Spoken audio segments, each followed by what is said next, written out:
Olá, queridos, amados, que a paz que excede todo entendimento esteja convosco neste momento. Aqui quem fala é o pastor Moisés Nascimento. Nós estamos na série Orando a Palavra, com o tema Propósito na Oração. Antes de começarmos, você que ainda não me segue, está chegando aqui agora, já se inscreve no canal, curta esse vídeo, compartilhe, veja as séries anteriores. Esse é o capítulo 10, ou seja, tem 9 capítulos para que você possa aprender sobre o propósito da oração. Este canal não é monetizado, por isso contribua nesse ministério. Olhe, nós temos muito conteúdo para produzir para vocês, mas que vocês possam contribuir neste ministério para que possamos fazer o melhor para vocês da parte de Deus. Capítulo 10.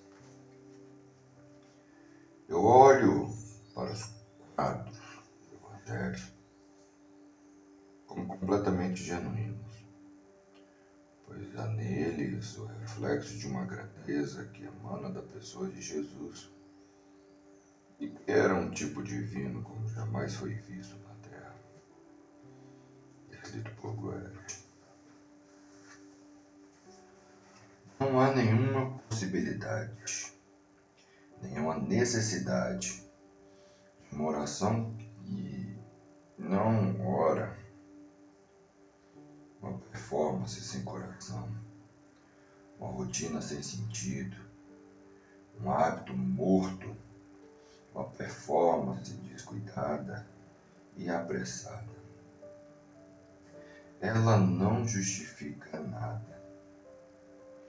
Uma oração vazia que não tem vida e não dá vida nenhuma. É morta, inspira morte. Não é um machado de guerra, mas um brinquedo de criança, destinado para brincadeiras, não para o serviço.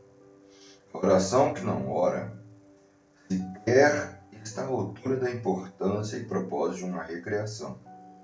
A oração que não ora é apenas um peso, um impedimento na hora da luta, do conflito intenso.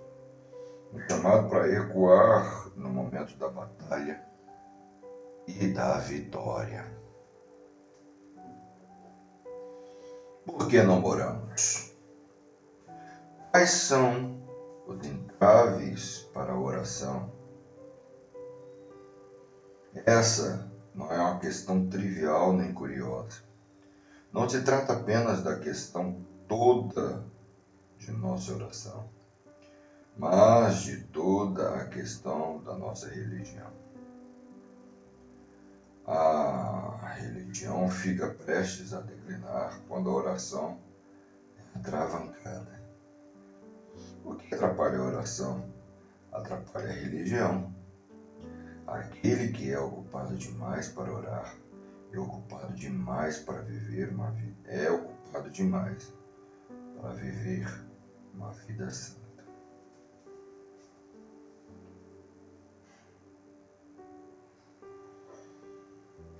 Outras responsabilidades se tornam urgentes, nos absorve e não deixa espaço para a oração.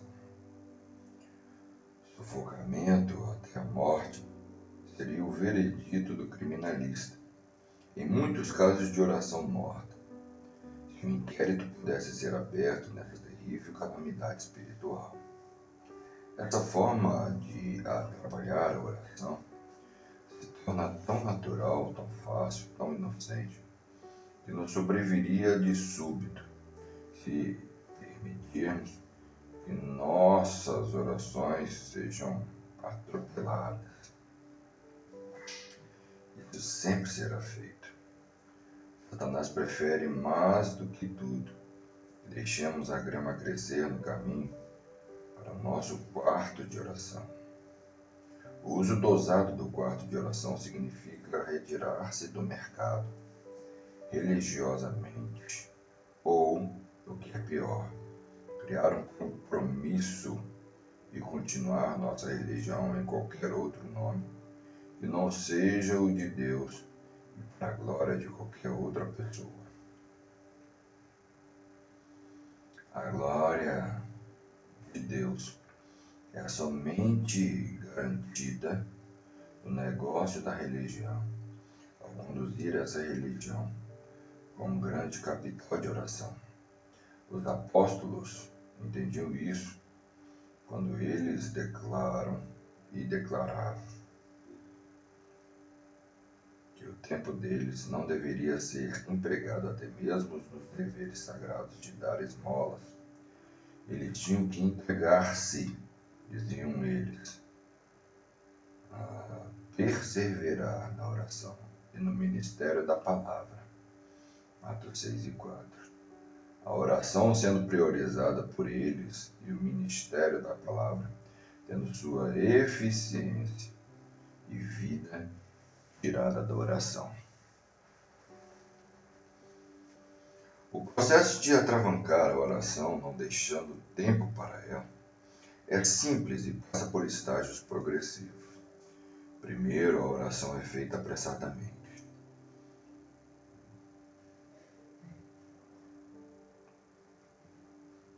O desassossego e a agitação fatais para todas as práticas devocionais entram em cena. Daí, o tempo é abreviado, perder-se o gosto pela prática. Então, ela é posta num canto e depende de fragmentos de tempo para seu exercício.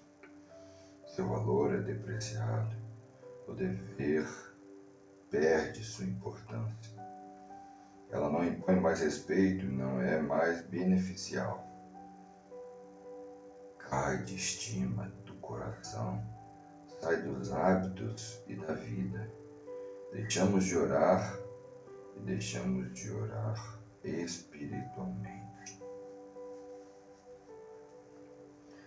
Não há como conter as inundações desoladoras do mundanismo, das ocupações e das preocupações, a não ser pela oração.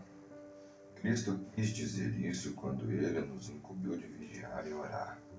Não há outro exército pioneiro para o Evangelho além da oração.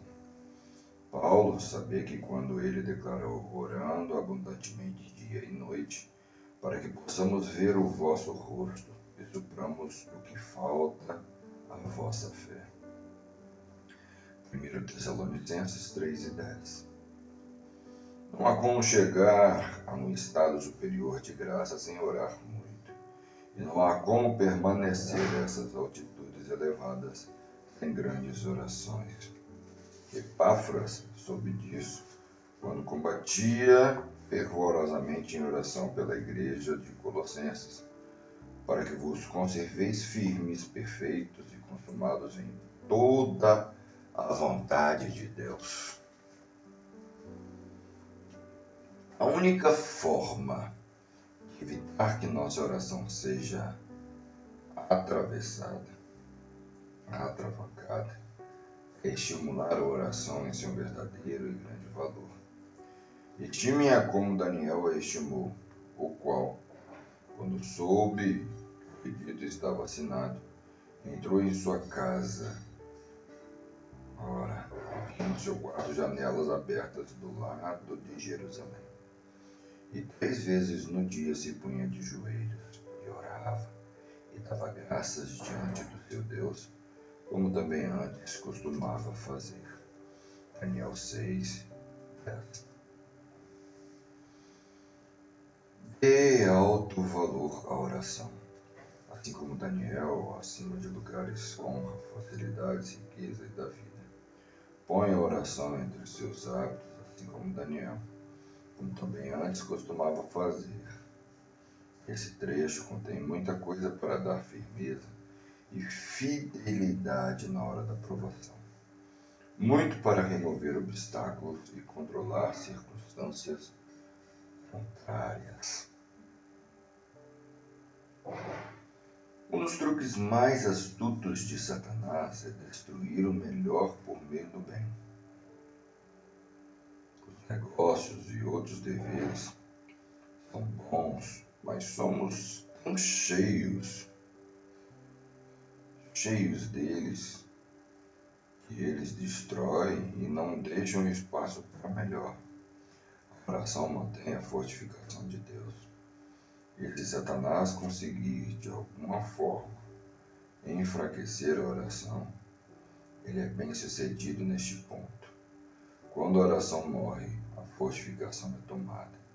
Devemos nos manter na oração, como a sentinela se mantém de guardar com vigilância sem repouso.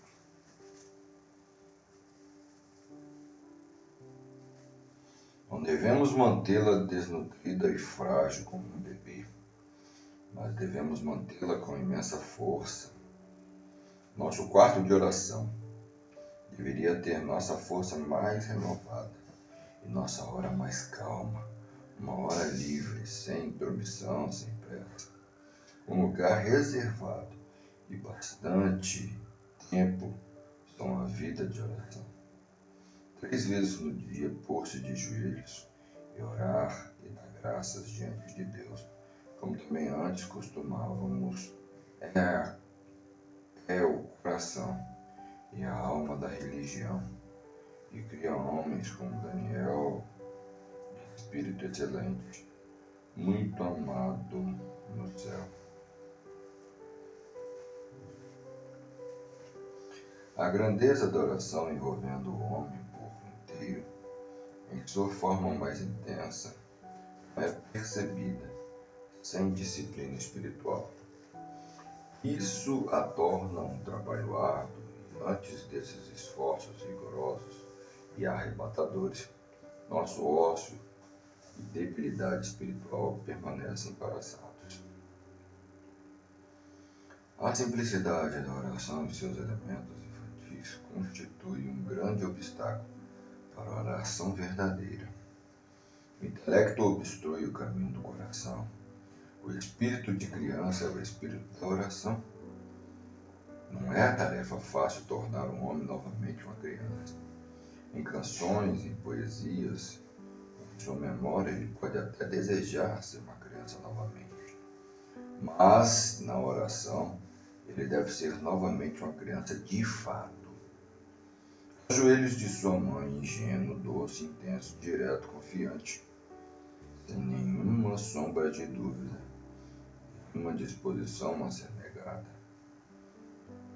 um desejo que arde e consome, que pode ser expresso por um choro. Não é trabalho fácil ter esse espírito infantil de oração.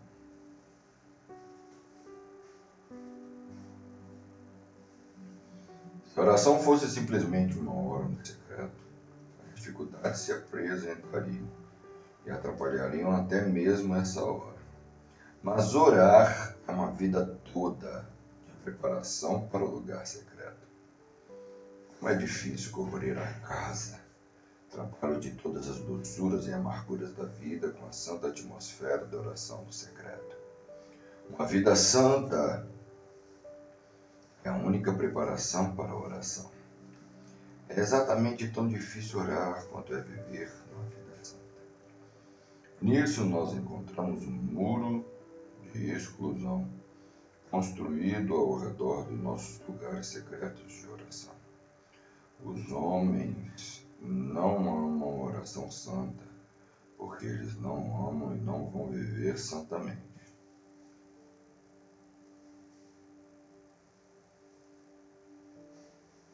Montgomery apresenta as dificuldades da oração verdadeira quando ele declara a sublimidade e a simplicidade da oração. A oração é a mais simples forma de discurso que lábios infantis podem experimentar. A oração é mais sublime esforço que alcança a majestade do alto.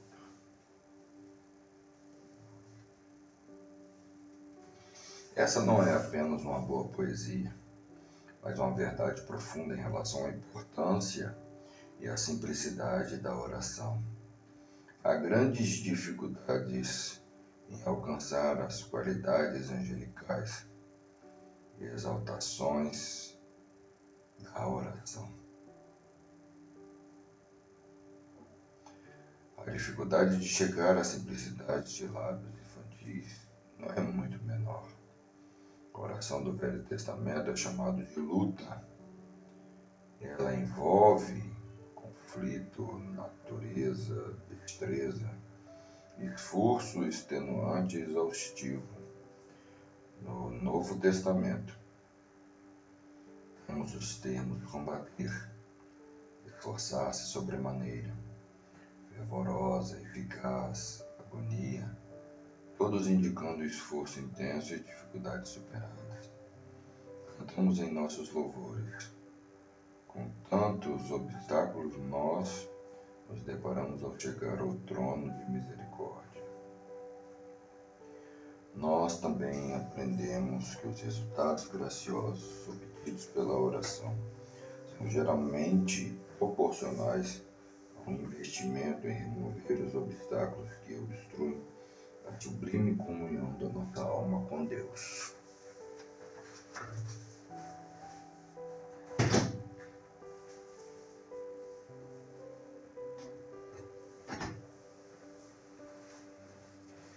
Cristo narrou uma parábola para este fim: o dever de orar sempre e nunca desfalecer.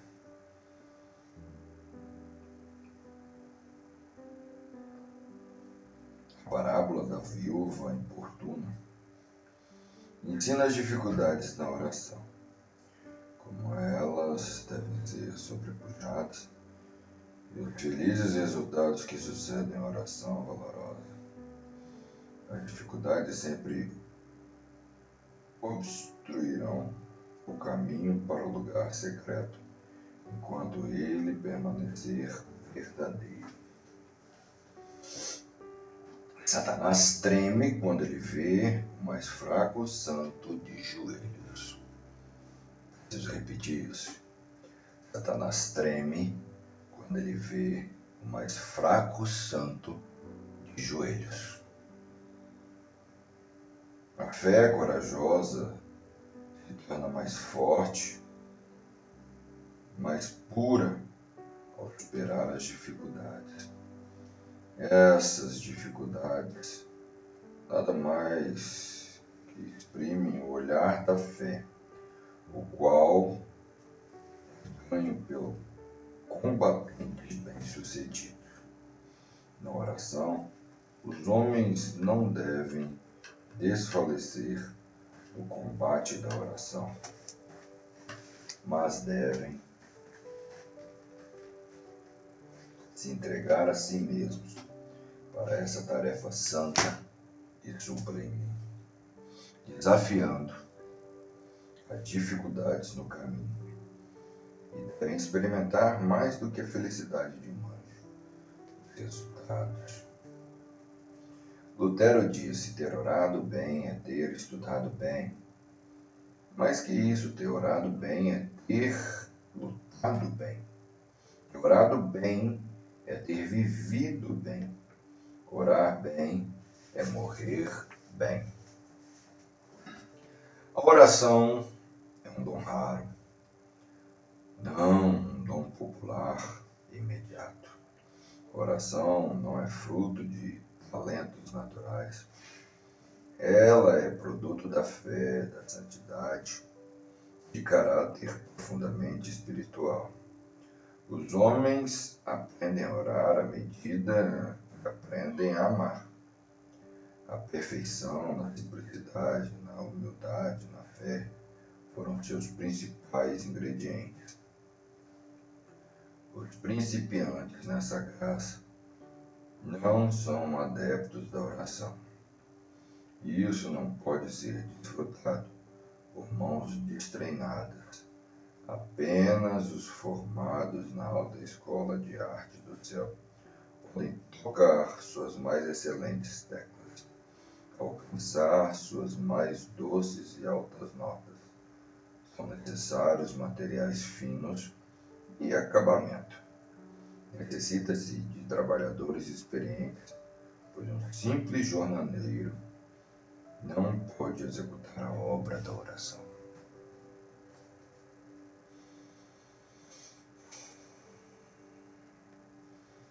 O espírito da oração deveria governar os espíritos em nossa conduta. O espírito do quarto de oração deve controlar nossas vidas. A hora da oração em secreto será monótona e insípida. Sempre orar em espírito, sempre agir em espírito de oração é o que torna nossa fé forte. O espírito de todos os momentos é o que dá força à comunhão no secreto.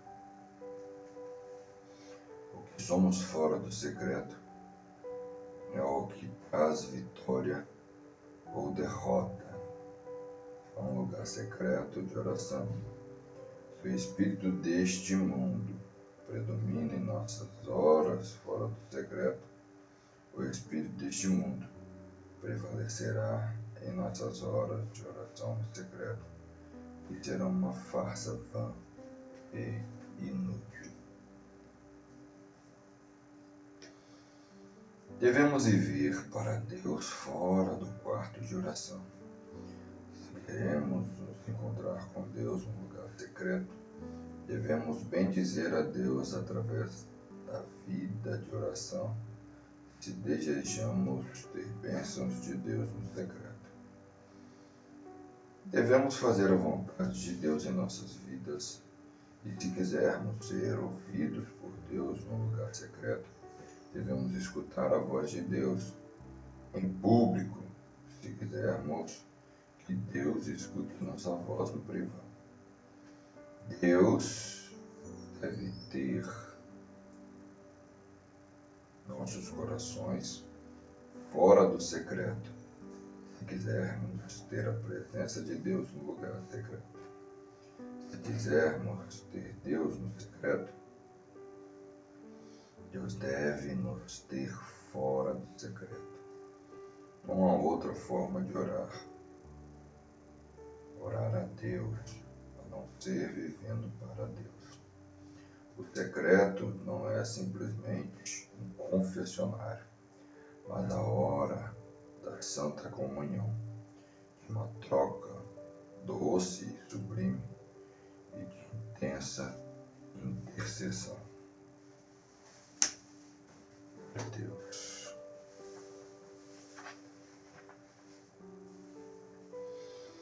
Os homens orariam melhor se vivessem melhor. Eles obteriam mais de Deus se eles vivessem mais obedientes e agradáveis a Deus. Teríamos mais força e tempo para a obra divina e intercessão se não tivéssemos que gastar tanta força e tempo acertando dívidas antigas e pagando nossas taxas sonegadas. Nossos passivos espirituais excedem tanto aos nossos ativos espirituais que nosso tempo no lugar secreto é gasto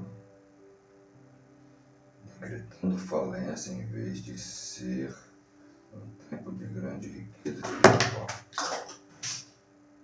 Para nós e para os outros, nosso quarto de oração parece muito com aquela placa, fechado para reforma.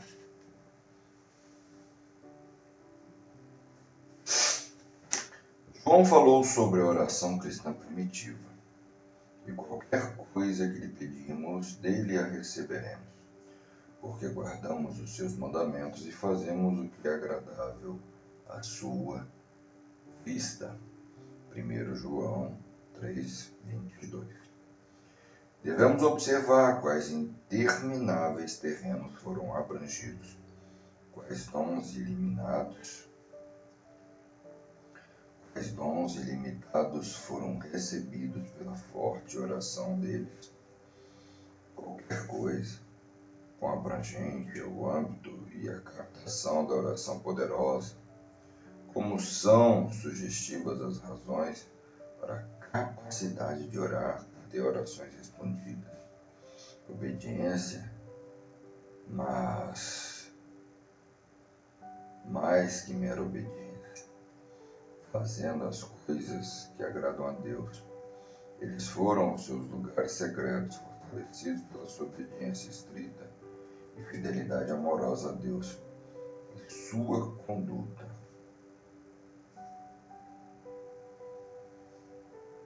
Suas vidas não eram apenas verdadeiras e obedientes, mas eles estavam pensando em coisas acima da obediência, buscando e fazendo coisas para alegrar a Deus.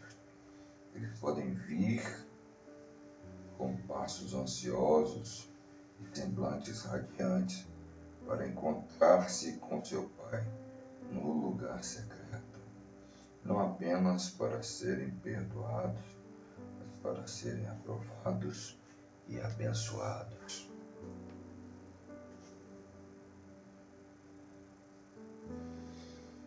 Faz muita diferença se vamos até Deus como criminosos ou como filhos, para ser perdoados ou para sermos aprovados, para acertar dívidas ou para sermos abraçados, para punição ou para obter favor. Nossa oração para ser forte deve ser reforçada por uma vida santa. O nome de Cristo deve ser honrado por nossas vidas antes que nossas intercessões sejam honradas. A vida de fé aperfeiçoada, a oração de fé. Nossas vidas não só dão corpo para a nossa oração, mas lhe dão corpo também. A vida ruim gera uma oração ruim. Oramos de forma débil, porque vivemos de forma débil. A torrente da oração não pode se elevar mais do que a fonte do viver. A força do quarto de oração é composta de energia que flui dos ribeiros confluentes do viver. A debilidade do viver lança sua languidez no lugar secreto. Nós não podemos falar com Deus intensamente quando não temos vivido para Deus intensamente. O lugar secreto não pode ser santificado para Deus quando a vida não tem sido santa para Deus. A palavra de Deus enfatiza que a nossa conduta dá valor para nossas orações. Então clamarás, e o Senhor te responderá. Gritarás, e ele dirá: eis-me aqui. Se tirares do meio de ti o jugo, o estender do dedo e o falar iniquamente. Isaías 58:9.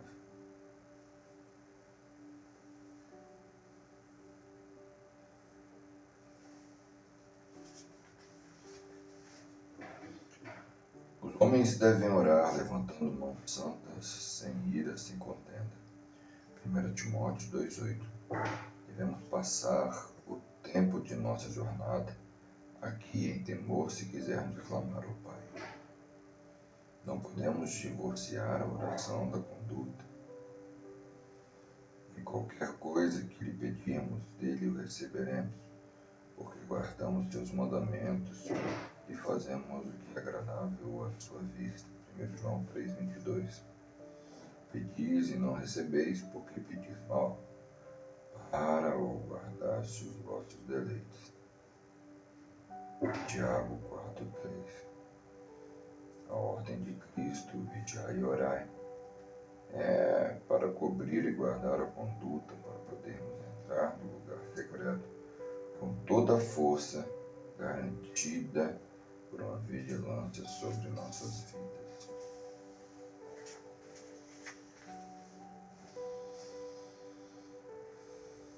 Não há nada que preservará a vida da oração.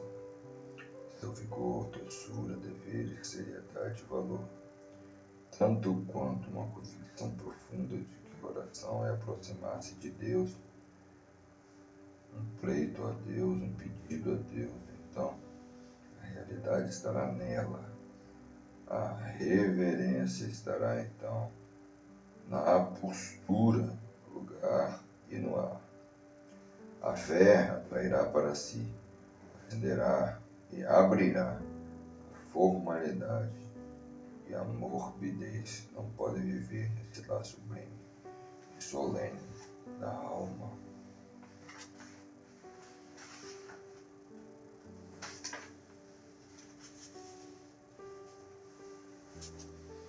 O hábito da oração é um bom hábito, mas orar à custa apenas do hábito é um hábito muito ruim. Esse tipo de oração não é condicionado segundo a ordem de Deus, nem gerada pelo poder de Deus. Não é só um desperdício, uma perversão e uma ilusão, mas é uma fonte prolífera de descrença. A oração que não ora não consegue dar resultados. Deus não é alcançado e não sou ajudado. É melhor nem orar do que não obter nenhum resultado da oração. Melhor para quem ora, melhor para as outras pessoas. Os homens ouvem falar dos resultados extraordinários obtidos pela oração, o bem inigualável da oração prometido na palavra de Deus. Esses mundanos ávidos ou tímidos, de pequena fé, caracterizam a grande discrepância entre os resultados prometidos e os resultados alcançados, e são conduzidos necessariamente a duvidar da verdade, do valor daquilo que é tão grande em promessa e tão miserável em resultados. Deus e a religião são desonrados, a dúvida e a descrença são fortalecidas por muito pedir e nada receber. Em contraste a isso, a poderosa força é a oração que ora de verdade. A verdadeira oração ajuda a Deus e aos homens. O reino de Deus avança por meio dela. Por ela, o maior bem chega ao homem. A oração pode fazer tudo o que Deus pode fazer. Pena que não acreditemos nisso como deveríamos. Não pomos isso à prova. Terminamos aqui o capítulo 10 da série Orando a Palavra, um propósito na oração. Contribua nesse ministério. Que Deus abençoe a sua vida e até breve.